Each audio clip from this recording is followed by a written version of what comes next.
Lorsque Philippe naît, un matin de 21 août 1165, le royaume capétien est un éclat fragile dans un océan de puissance féodale. Son père, Louis VII, surnommé le Jeune, est un roi pieux mais effacé, dominé par les grands seigneurs et humilié par les rois d'Angleterre.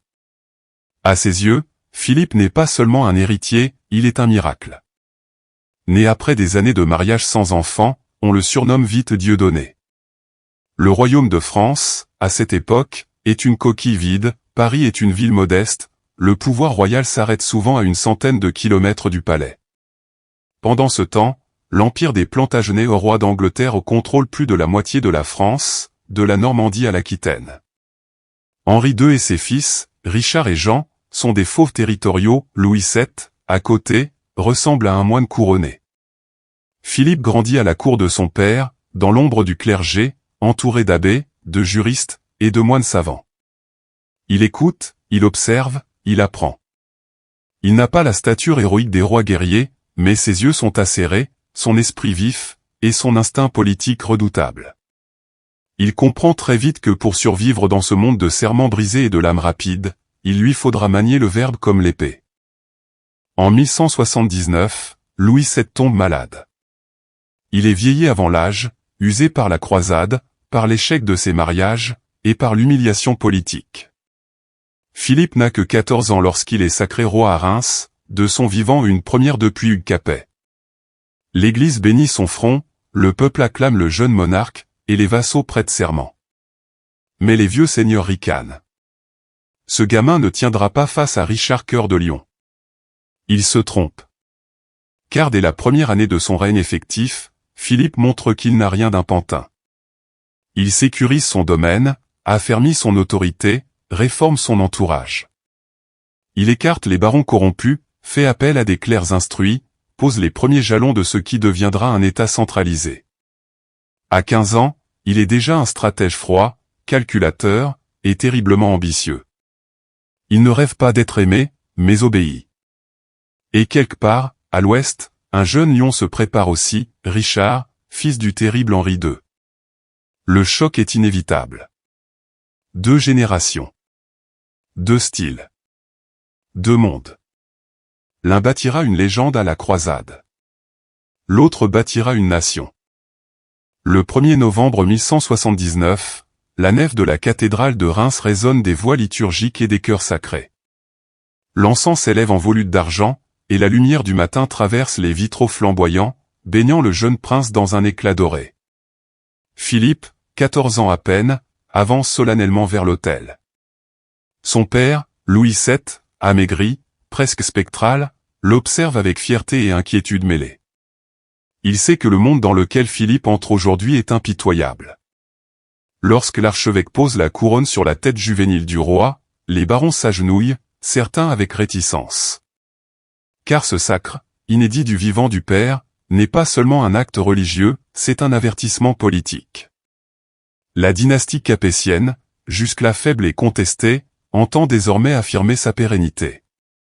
Le royaume ne mourra pas avec Louis VII. Il vivra à travers Philippe. À peine sacré, Philippe s'impose dans l'exercice du pouvoir. Il convoque les grands vassaux, exige des comptes, réforme la cour. Il s'entoure de clercs compétents, d'administrateurs loyaux, rompt avec les vieilles clientèles féodales qui parasitaient la monarchie. On murmure à Paris. Le gamin pense déjà comme un roi. Il comprend que la force ne réside pas seulement dans les armes, mais dans la maîtrise du territoire, de la justice et de l'impôt. Il multiplie les itinérances dans son domaine royal, ce qu'on appelle le domaine du roi pour en asseoir l'autorité. Là où il passe, les forteresses s'ouvrent, les seigneurs hésitent à lever l'épée. Mais ses ambitions réveillent les instincts des grands féodaux, toujours prompts à contester l'autorité centrale. En Champagne, en Bourgogne, des seigneurs rechignent à reconnaître son autorité. Certains pactisent même avec l'ennemi héréditaire, Henri II Plantagenet, roi d'Angleterre, dont l'empire s'étend sur la moitié de la France. Henri, rusé, propose une rencontre. En 1180, Philippe et Henri se font face à Gisors. 2 intelligences politiques, 2 mondes.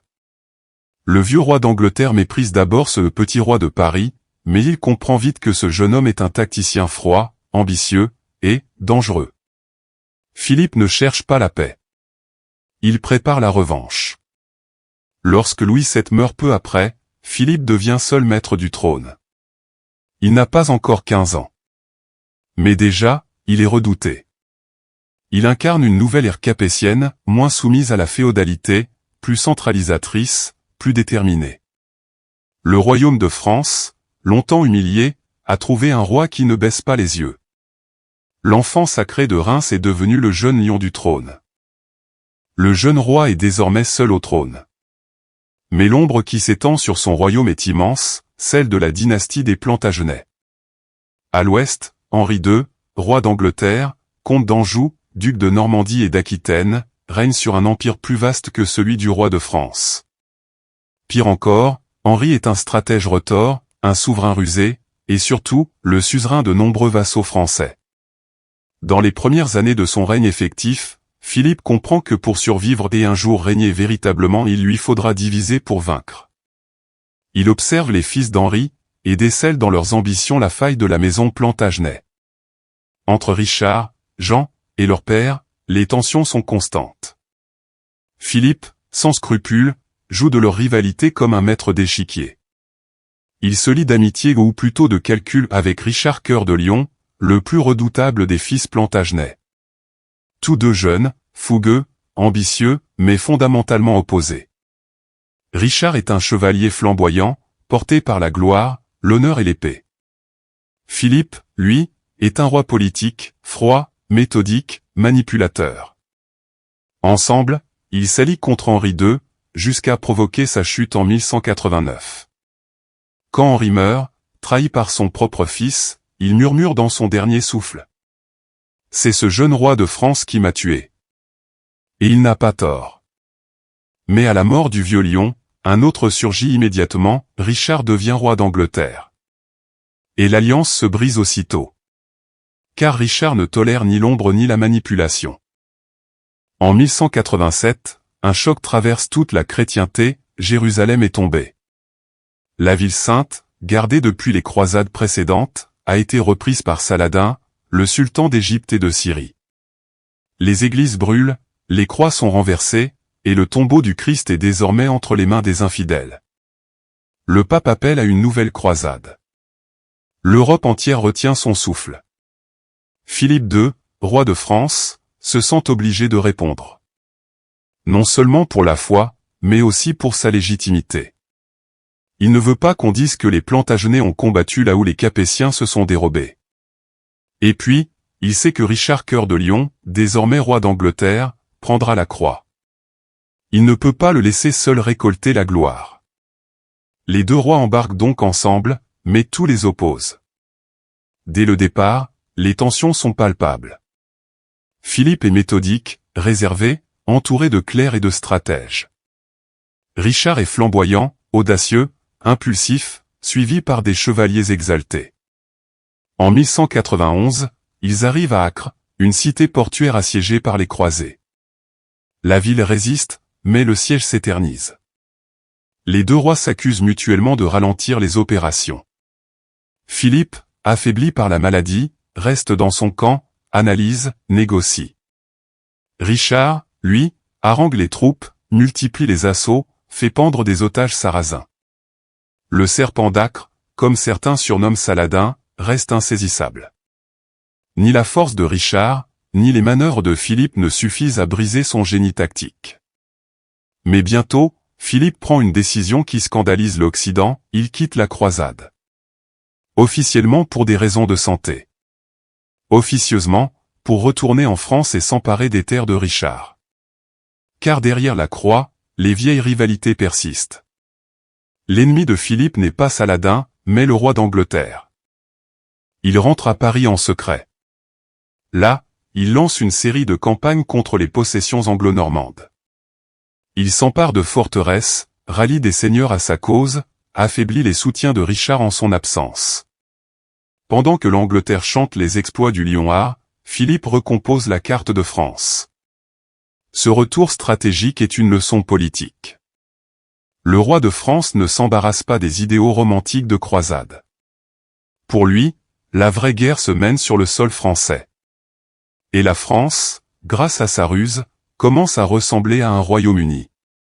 Richard, furieux à son retour, tentera de reprendre ce qu'il a perdu. Mais il meurt en 1199, touché par un carreau d'arbalète lors d'un siège.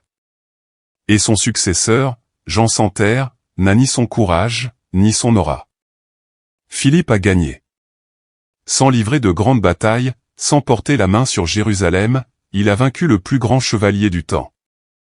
Par la ruse, la patience et la compréhension profonde des rouages du pouvoir. L'an 1214 s'ouvre sous le signe du danger absolu. À l'ouest, Jean sans Terre, roi d'Angleterre, humilié, dépossédé de la Normandie, veut sa revanche.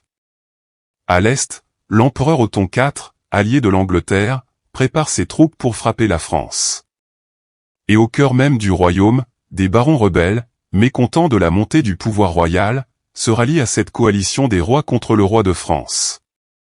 Philippe Auguste, conscient que le moment est critique, ne se dérobe pas. Il rassemble ses forces, consulte ses capitaines, et surtout, il fait appel à son peuple. Car pour la première fois dans l'histoire du royaume, ce n'est pas seulement une guerre entre rois, c'est une guerre pour l'existence même de la France. La menace est immense. L'ennemi arrive par le nord, en supériorité numérique. Mais Philippe choisit d'affronter au lieu de fuir. Il installe ses troupes près du petit village de Bouvines, dans le nord de la France. C'est un dimanche 27 juillet 1214. Le soleil est haut. La plaine est sèche. Les deux armées se font face. En face de Philippe, une ligue monstrueuse, l'empereur Othon, Jean sans Terre, le comte de Flandre, le duc de Brabant. Des milliers de soldats, cavaliers, piétons, archers, des seigneurs de tout horizon venus renverser l'ordre capétien. Mais Philippe a un atout, la cohésion. Ces hommes, bien entraînés, connaissent le terrain. Surtout, ils savent pourquoi ils se battent. Ce roi qu'ils servent n'est pas distant. Il a marché avec eux. Il leur parle. Il incarne un royaume. La bataille commence dans un tumulte d'acier et de poussière. Les lances s'abaissent, les cavaliers s'élancent, les cris déchirent l'air. Philippe est presque désarçonné au début du combat, mais il se relève, brandit l'épée, rassemble ses troupes autour de lui.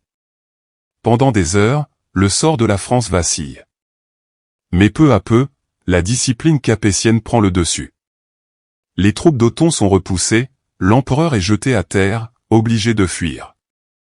Les bannières ennemies tombent une à une. Les grands seigneurs capturés.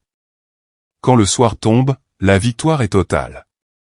Bouvines n'est pas une simple bataille, c'est un acte de naissance nationale. Le peuple acclame le roi. Les villes sonnent les cloches. L'Église proclame que Dieu a choisi Philippe. Et même les barons rebelles, humiliés, rentrent dans le rang. Car désormais, la France n'est plus une couronne flottante au-dessus des terres. Elle devient un corps, un peuple, un destin.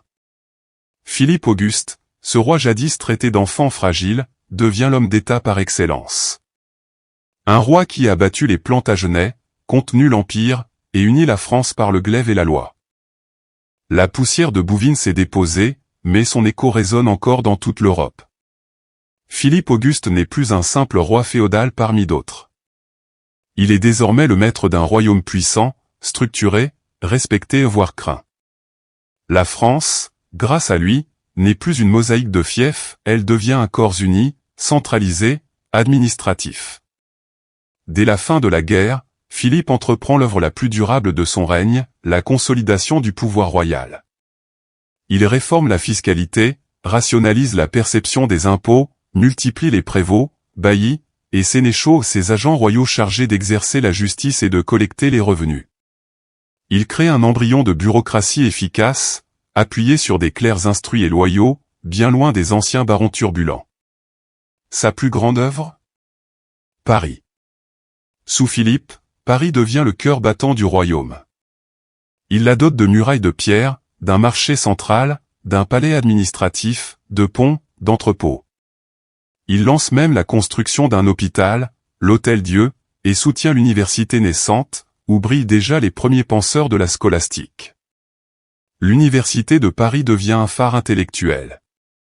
Philippe fait aussi rédiger les premiers registres royaux, où sont consignés les actes, les décisions, les lois. C'est le début de la mémoire de l'État. Il comprend que pour durer, un roi ne doit pas seulement battre ses ennemis, mais ordonner le monde autour de lui. Il vieillit en homme d'État. Moins guerrier, plus bâtisseur. Il veille à transmettre à son fils, Louis VIII, non seulement un territoire, mais une méthode, une vision, un royaume solide comme un roc. Il meurt en 1223, respecté de tout, même de ses anciens ennemis. Mais son œuvre ne s'éteint pas avec lui. Philippe Auguste laisse un héritage que même ses successeurs n'oseront plus remettre en cause. La monarchie ne dépend plus des barons. Le roi incarne l'unité, la justice et la stabilité. La France n'est plus une idée féodale. Elle devient un État. On dira plus tard de lui. Il a laissé à son fils un royaume tout fait, plus grand qu'il ne l'avait trouvé, plus fort qu'il ne l'avait espéré. Philippe Auguste fut peut-être le premier roi véritablement moderne de l'histoire de France. Non pas par ses vêtements ou ses mœurs, mais par sa vision, celle d'un royaume incarné par une autorité juste, centrale et durable. Le trône n'est plus un siège. Il est une institution. Et la France, enfin, une nation. Dans un monde encore dominé par les puissances féodales, Philippe Auguste a osé penser autrement. Il n'a pas seulement gouverné, il a transformé. De la poussière des croisades aux plaines de Bouvines, il a consolidé son royaume comme un stratège, élevé Paris comme un bâtisseur, et imposé l'autorité royale comme un visionnaire. Il a prouvé qu'un roi ne devait pas seulement brandir l'épée, mais construire une nation durable, enracinée dans la justice, l'ordre et la mémoire.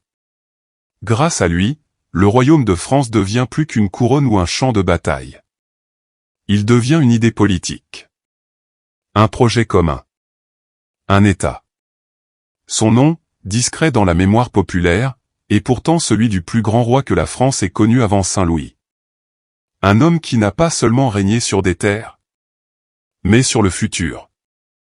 Si cette histoire t'a inspiré, alors abonne-toi pour d'autres récits épiques de notre histoire, racontés comme des films. Laisse un like, partage à un passionné d'histoire, et surtout, dis-nous en commentaire quel roi, reine ou légende tu veux découvrir ensuite. Active la cloche pour ne rien manquer. Et rejoins-nous sur notre chaîne pour transformer chaque page d'histoire en aventure cinématographique.